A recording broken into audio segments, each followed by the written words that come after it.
उत्तर प्रदेश सरकार के पूर्व deputy CM doctor Dinesh Sharma शनिवार को भाजपा लघु उद्योग प्रकोष्ठ के क्षेत्रीय महामंत्री अंकित गोयल के कमला कॉलोनी स्थित आवास पर पहुंचे, जहां उनका उद्यमियों द्वारा फूल मालाओं से जोरदार स्वागत किया गया। मैं अपने आप से बोल लेता हूँ। मैं समझता हूँ कि भारत के इतिहास में जो गरीब तबके का, वंचित वर्ग का, पिछड़ा मुस्लिम तबका था खास तौर पर, और जो तलाकशुदा महिलाएं या जो वृद्धा या विधवा महिलाएं थी मुस्लिम वर्ग की, और ये वंचित जो भी ये थे, चाहे वो बोहरा समाज के हों, चाहे आगा खानी हों, चाहे अहमदिया हों, चाहे शिया हों या सुन्नी हों, सभी के समाज उत्थान की जो मूल भावना वक्त की होती है कि हॉस्पिटल बने, धर्मशाला या जो सराय बने, उनकी मस्जिद भी बने तब भी कोई एतराज़ नहीं, इमामबाड़ा बने, दरगाह बने तब भी कोई एतराज़ नहीं। लेकिन जो पैसा है, अभी पूरी दुनिया का सबसे बड़ा वक्त है, लेकिन आमदनी कितनी? केवल 163 करोड़। और उस 163 करोड़ में कुछ भी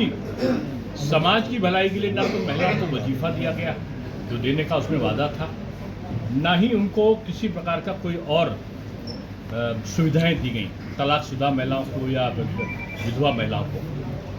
एक आरिफ मोहम्मद साहब जब मंत्री थे, एक वाकया हुआ। राजीव गांधी प्रधानमंत्री थे और राजीव गांधी जी ने शाहबानो केस पे एक नया अध्यादेश सुप्रीम कोर्ट के निर्णय के बाद चालू किया। ऐसे समय इससे सहमत नहीं थे आरिफ मोहम्मद खान साहब, तो कैबिनेट मंत्री थे, उन्होंने इस्तीफा दे दिया। तो उनको समझाने के लिए उस समय के प्रधानमंत्री कांग्रेस के, उन्होंने अपने एक बहुत बड़े नेता को उनके पास, आरिफ साहब के पास भेजा। आरिफ साहब से उन्होंने कहा कि आरिफ साहब, आप कांग्रेस पार्टी के कार्यकर्ता हो, आप सोशल रिफॉर्मर मुस्लिम के नहीं हो। ये मुस्लिम गटर में जाना चाहते हैं तो उनको गटर में जाने दो, हमें तो इनके वोट से मतलब है। आरिफ खान साहब खड़े हो गए और उन्होंने कहा कि अगर आपकी मुसलमानों के बारे में ये भावना है तो मैं आज से आपके साथ नहीं रह सकता।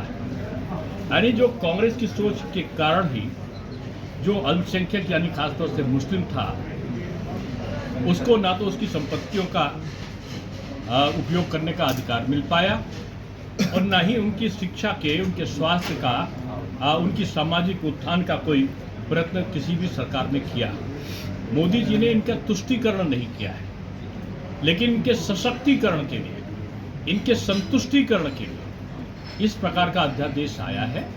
और ये वही प्रबल साबित होगा जैसे धारा 370 और 35A के बारे में, CII और CAA के बारे में इन्होंने भ्रांति फैलाई थी। इनकी भ्रांतियाँ नेस्त नाबूद हो चुकी हैं और सभी वर्ग के लोग, चाहे वो हिंदू हो चाहे मुस्लिम में, जान गए हैं कि मोदी जी जो करेंगे वो सबके हित के लिए करेंगे। मैं समझता हूँ कि इसका सबसे ज़्यादा स्वागत कहीं हुआ है तो मुस्लिम वर्ग की महिलाओं के द्वारा, विधवा या तलाकशुदा महिलाओं के द्वारा, और उनके गरीब तबके के, जिसको कहते हैं वंचित वर्ग के मुस्लिमों के द्वारा इसका भरपूर स्वागत किया गया है। ये किसी भी मुस्लिम के विरोध में नहीं, बल्कि उनके सशक्तिकरण का ये बिल है और मैं समझता हूँ कि इस पर भ्रांति हटनी चाहिए। और अब तो केंद्र सरकार से मेरी आशा यही है कि जल्द ही वन नेशन वन इलेक्शन का भी बिल आवे और जिससे कि देश में जो अफवाह है वो बच सके। बीजेपी दुनिया की सबसे बड़ी पार्टी है और वो सभी को, हमारे वहाँ जितना लोकतांत्रिक तरीका है आपस में संवाद का, उतना किसी दल में नहीं है। अगर किसी को कोई ग्रीवांस होगी, किसी को कोई शिकायत होगी, तो ये हमारा बीजेपी परिवार है, बाजार नहीं है। कांग्रेस और सपा ये बाजार है जहाँ सब कुछ बिका हुआ है। हमारे पास सब कुछ एक दूसरे के लिए है। अगर किसी को कोई बात होगी तो हम लोग बैठ महाराज जी का बयान आए हैं कि वो औरत को वापस जाना पसंद करेंगे। ये इसका अलग अलग आप लोग गलत अर्थ क्यों लगाते हैं? हर व्यक्ति अपने घर की बात करता है और घर की बात करके प्रसन्न होता है। महाराज जी के बारे में इतना भी जानना चाहिए कि उत्तर प्रदेश के सर्वश्रेष्ठ यानी इसमें देश के सर्वश्रेष्ठ मुख्यमंत्रियों में से जो सर्वेक्षण आया है मुख्यमंत्री जी का नाम है और मुख्यमंत्री जी का जो शासन है वो 8 साल से ऊपर का हो चुका है।